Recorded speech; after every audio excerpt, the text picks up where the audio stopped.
and I'm a music therapist. Today on All Things MT, we're going to be talking about how to prepare for the CBMT exam. So for the CBMT exam, one of the biggest things that you have to realize is how they're wording the questions and what they're really trying to get you to think about. So one of the best ways to study for the CBMT exam is to do the practice exams online on the CBMT website.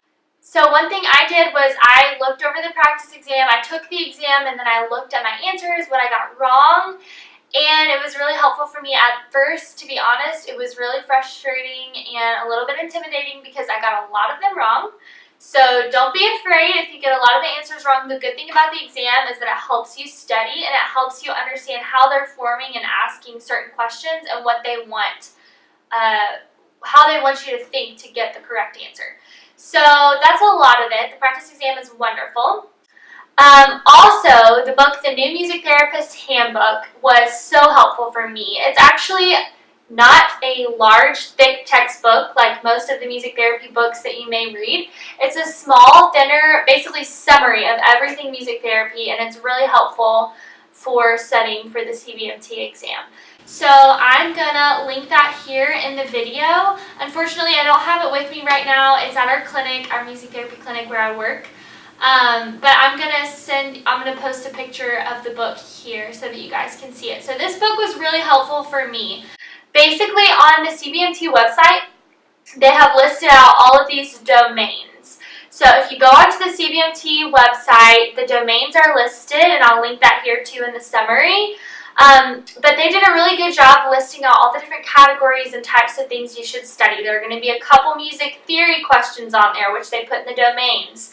There are a couple things from back in college that maybe you haven't thought about in a while, or some things that you need to revisit. And a lot of those categories are going to be found in the New Music Therapist Handbook, which was really helpful for me. My biggest study tips for the CBMT exam are to, first of all, stay calm, stay positive. You're going to do a wonderful job. You just need to make sure you prepare. So I would start preparing maybe 1 or 2 months in advance.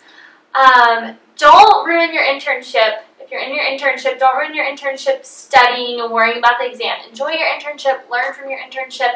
But my advice is to try to prepare at least 1 to 2 months in advance so that you are prepared on the day of your exam.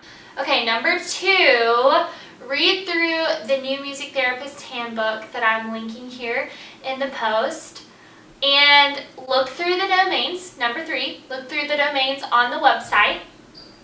You're going to need to look through all the categories.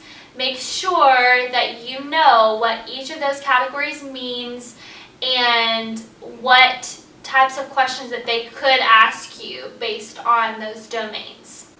Number 4 is take the practice exam, see how you do, and if you don't do great, no worries. I would go through and review the questions and look through which ones you got wrong. And number 5, I guess if you want to pay for another practice exam, you could.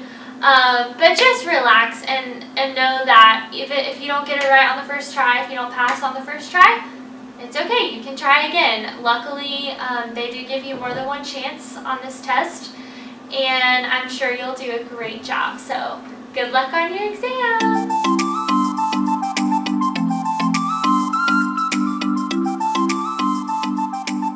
Thank you guys so much for watching. If you have any questions or comments, please leave them in a comment below. And don't forget to subscribe to All Things MT.